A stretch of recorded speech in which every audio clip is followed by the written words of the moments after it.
Прекината хуманитарната мисија за Газа, израелската армија упадна на бродот со кој Грета Тунберг, француската европратеничка Рима Хасан и уште 10 други активисти требаше да достават хуманитарна помош за палестинците кои останаа во појасот. Бродот требаше да ја подигне свеста за хуманитарната криза во енклавата и да достави храна и медицински средства.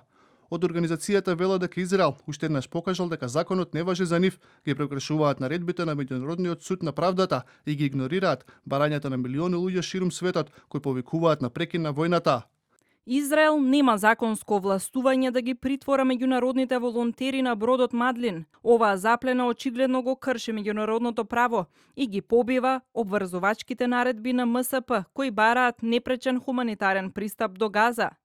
Овие волонтери не се предмет на израелска юрисдикција и не може да бидат криминализирани за доставување помош или оспорување на нелегална блокада.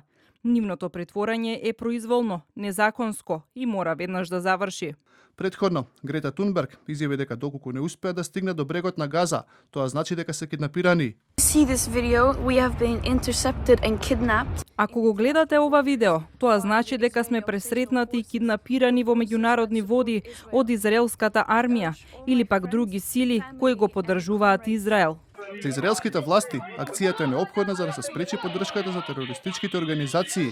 На оние пак кои сакаат да им помогнат на жителите на Газа, им порачаа дека за тоа постојат официјални канали за достава на хуманитарна помош. Сите кои беа на бродот се приведени и наскоро ќе бидат депортирани.